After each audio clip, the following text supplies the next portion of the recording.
mangrove impact in this region here through the central part of the Philippines. But there was probably 3 dominant regions. Those including this particular area of the Philippines is very economically viable. This is an area of high levels of poverty. There was also significant or a lack of cohesive planning and disaster awareness in this part of the Philippines. But most significantly is that the major coastal infrastructure, the natural infrastructure in this central part of the Philippines had been degraded or lost.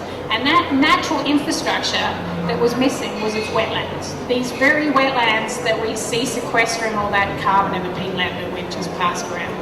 And we know this because almost 80% of the mangroves, which are the dominant wetland in this part of the world, have been lost in the last 50 years. And in the areas where we saw the most significant losses of mangroves, we saw the most significant impacts on communities as a result of this major climate event.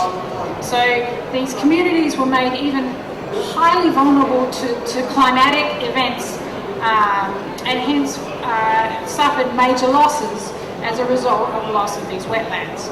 So it's been known for some time that coastal wetlands provide numerous critical ecosystem services, and many of these ecosystem services provide a foundation for building resilience to climate change. They provide food security in the form of fisheries, coastal protection and erosion control, water quality, and in addition to all this, we're now recognising the climate mitigation value that my colleagues have just discussed with you.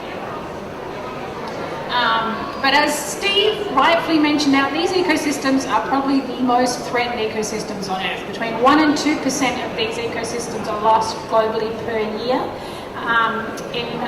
for numerous different reasons.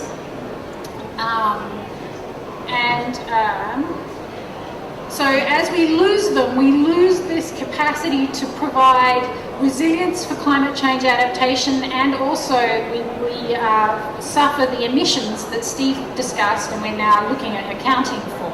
So this leads us, or leads many of us, to the question of, can we use the carbon value of these systems as a way of actually motivating conservation for both the adaptation and the mitigation value of coastal wetlands?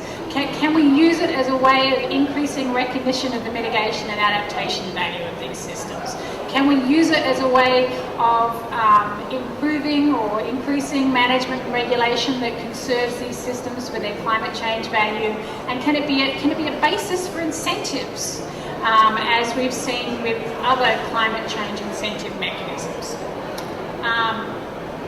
And because I'm the last speaker of the afternoon, I'm not going to belabor this, but there are now numerous mechanisms within the UNFCCC structure to do just this, and we're beginning to see this happen, which is really encouraging. So just a few examples. The NAMAs, the Nationally Appropriate Mitigation Actions, we have seen the first one of these start to come together in the Dominican Republic. Counterparty International is a wonderful NGO that's helping the Dominican Republic government put this together, and they have developed a mitigation action for the country, which should be is sort of in the final stages of development, really looking at restoring mangroves for their climate value, but at the same time their adaptation value for the country. Similarly, if now widely accepted that red mangrove systems can be included within RED, and numerous countries are now going through the motions of working out how you do that, how you incorporate mangrove systems into your national forestry inventories and into your approaches to RED+.